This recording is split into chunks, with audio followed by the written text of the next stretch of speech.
முன்னாள் ஆளுநர் திருமதி தமிழிசை சவுந்தரராஜன் அவர்களே,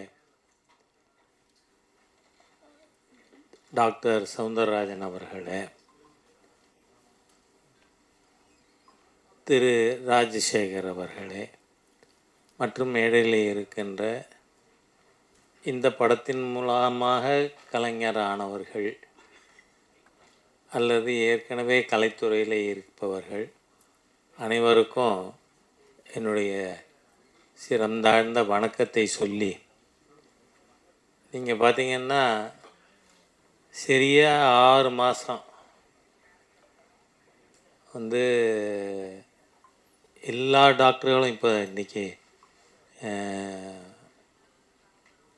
செக்கப்புக்காக வந்திருந்தேன். நீங்கள் பார்த்தீங்கன்னா டாக்டர் சொல்கிற முதல் வார்த்தை,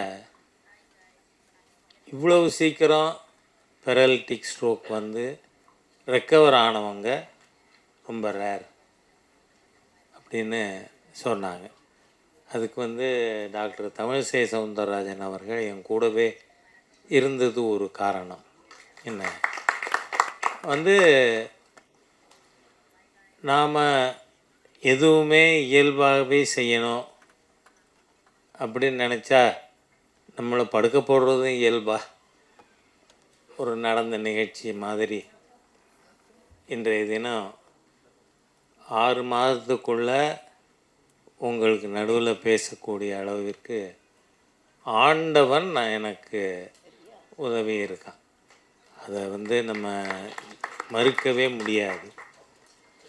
இந்த படத்தை பொறுத்தவரை டாக்டர் ராஜசேகர் அவர்கள்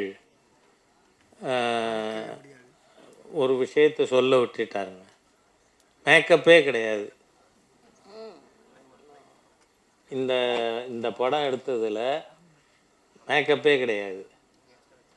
சாதாரண காஸ்டியூமில் படம் அவங்க சொன்னதை செஞ்சு கொடுத்துட்டு நாம் வீட்டுக்கு வந்துட்டோம். அந்த அளவிற்கு இந்த படம் பெரிய அளவில் மக்கள்கிட்ட வரவேற்பை பெறுங்கிற நம்பிக்கை எனக்கு இருக்கிறதுக்கு ஒரே காரணம், நாம் இயல்பாக சூழ்நிலைக்கு ஏற்ற மாதிரியாக இந்த படத்தை டாக்டர் ராஜசேகர் அவர்கள், அவருடைய டீம், தம்பி குரு, இவங்க எல்லாருமா சேர்ந்து எடுத்திருக்காங்க. நீங்கள் பார்த்தீங்கன்னு சொன்னால் ஒரு லாப நோக்கில் நீங்கள் லாபங்கிறது எப்போவுமே இந்த கேபிட்டல் தாஸ் கேபிட்டல் அதை படித்தீங்கன்னா தெரியும். சர்ப்ளஸ் வேல்யூ தியரி அப்படின்னு. அந்த சர்ப்ளஸ் வேல்யூ இல்லைன்னு சொன்னால் அடுத்த இன்வெஸ்ட்மெண்ட்டுக்கு எங்கேருந்து பணம் வரும்? அதனால் கம்யூனிஸ்டுகளோட தியரியே கம்யூனிஸ்டுகள் தான் உடைச்சாங்க. அது இட்ஸ் இம்ப்ராக்டிகபிள் அப்படின்னு சொல்லி அந்த சர்ப்ளஸ் வேல்யூ அது வர முடியாது அப்படின்னு கம்யூனிஸ்ட் நிரூபிக்குது. அந்த மாதிரியாக நம்ம நாட்டில் பல்வேறு சம்பவங்கள் நமக்கு ஒரு பாடமாக அமைஞ்சிருக்கு. அதில் இந்த கதை வந்தது கொரோனா சமயத்தில். அந்த சமயத்தில் மக்களுக்கு அந்த ஒர்க்கோட வேல்யூ என்ன அப்படின்னு புரிய வைக்கணும். நீங்கள் பார்த்தீங்கன்னா இந்த படத்தில் ஒரு காட்சி வரும். இதில் பணியாட்களுக்கு 50,000 ரூபா, நர்ஸுகளுக்கு 40,000, டாக்டர்மா கோச்சக்கூடாது, டாக்டர்களுக்கு 20,000 போனஸ் கொடுங்க அப்படின்னு. இதில் காரணம் என்ன? 24 மணி நேரமும் உழைச்ச ஒரு கம்யூனிட்டி உண்டுன்னு சொன்னால் அது அந்த சுத்திகரிப்பாளர்கள். அவங்க அன்னைக்கு ஒரு நாள் ஸ்ட்ரைக் இருந்திருந்தால் கூட நாம் நாறி போயிருப்போம். அந்த மாதிரியாக இந்த மருத்துவத்துறையின் மூலமாக மக்களுக்கு எப்படி போய் அடைய முடியும் என்பதையும், அதில் ஊழல் செய்கிறவனை ஆட்சியே போனாலும் ஊழல் செய்கிறவனுக்கு எதிராக நடவடிக்கை எடுக்கணும் அப்படிங்கிற தீம் மக்கள்கிட்ட சென்றடைவதற்காக எடுக்கப்பட்ட படம். நிச்சயமாக எனக்கு நல்ல நம்பிக்கை இருக்குது.